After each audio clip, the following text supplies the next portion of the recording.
Namaste children. Welcome again in the political science class. Today I am going to start the fourth part of the chapter Politics of Plan Development. In the third part we have already discussed about the key controversies on 5-year plans. In the fourth part of this chapter Politics of Plan Development we will discuss about the decentralized planning. In this we will take the example of Kerala model. Then we will discuss about the land reforms mainly in the agrarian sector, and then also in land reforms we will discuss about the green revolution, its positive and negative impact, and then white revolution, how white revolution increased the production of milk and milk products, and then we will discuss about the Niti Aayog. This is new added topic in your chapter. So let's begin with the first topic, that is decentralized planning.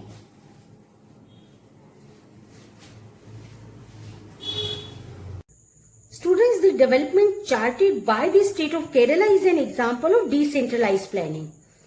In this model, there has been a focus on education, health, land reforms, effective food distribution and poverty alleviation. Through this model, Kerala achieved total literacy, long life expectancy, low infant and female mortality, low birth rates also, and high access to health care. And the state has also taken initiative to involve people in making plans at the village and block levels. And in the agrarian sector, land reforms were undertaken to increase production by improving the quality of land. So here we will see the major components of land reforms. So first, abolition of Jamidari, then ceiling on land, and then tenants' right.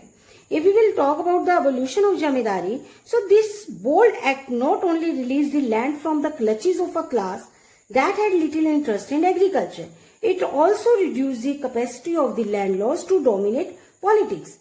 Attempt at consolidation of land, bringing small pieces of land together in one place so that the farm sites could become viable for agriculture, were also fairly successful.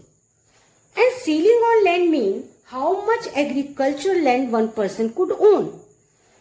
Similarly, the tenants who worked on someone else's land were given greater legal security against eviction, but this provision was rarely implemented.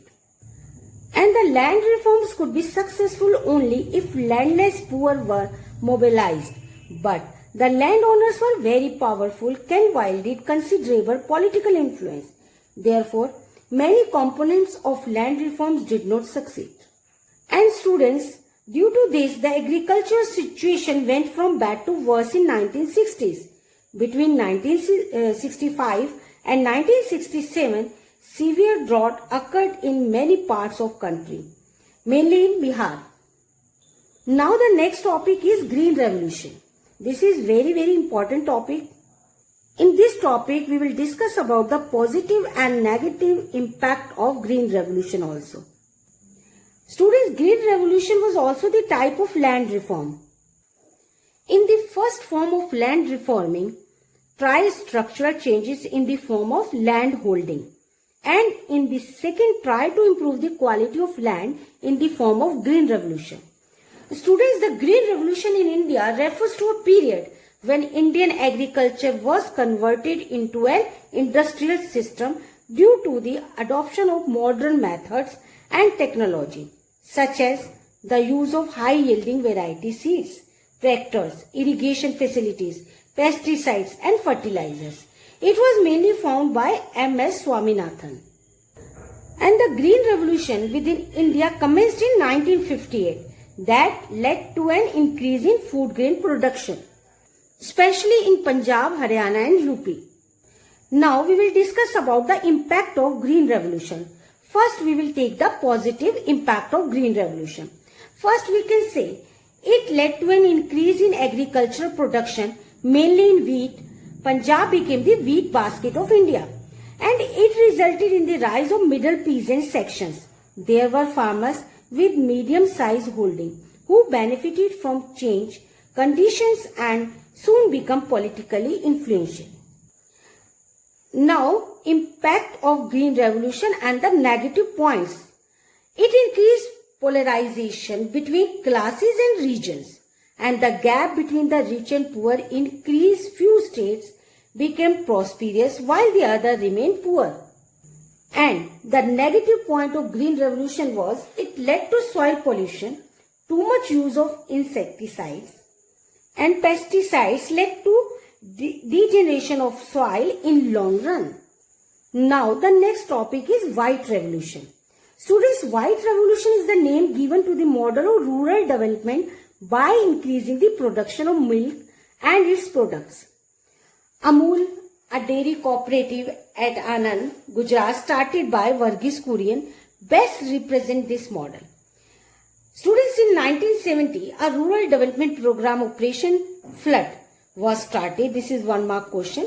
It organized cooperatives of milk producers into a nationwide grid with the purpose of increasing milk production, bringing the producer and the consumer closer by eliminating middlemen and assuring the producer a regular income throughout the year. Operation Flood was, however, not just a dairy program. It saw dairying as a path to development for generating employment and income for rural households and eliminating poverty. The number of members of the cooperatives has continued to increase with the numbers of women members, and women's dairy cooperative societies also increasing significantly. Now we will discuss about the new added topic, Niti Aayog. After independence, a planning commission based on socialist model was formed for the planned development of India. Earlier I have already told you about this. But in the era of globalization, especially in the 21st century, it was becoming ineffective and irrelevant, particularly in terms of coping with the pressing challenges of development. Hence, during his Independence Day speech on 15th August 2014, Prime Minister Narendra Modi talked about the abolition of Planning Commission, and Niti Aayog was constituted in place of Planning Commission on 1st January 2015 with the objective of providing the necessary and technical advice to the Union government regarding policy making at the central and the state levels. The Prime Minister of India is the ex officio chairman of Niti Aayog, and he appoints the vice chairperson of Niti Aayog. And the first vice chairperson of Niti Aayog was Arvind Panagaria. Dr. Rajiv Kumar is the current vice chairperson of Niti Aayog. And to harmonize the interest of national security and economic policy and to prepare strategy and long-term framework of policy and program, Niti Aayog acts as a think tank of the Union government by adopting a bottom-up approach. The Niti Aayog acts in the spirit of cooperative federalism as it ensures equal participation of all states in the country. Students, this is all about the chapter Politics of Planned Development. Thank you.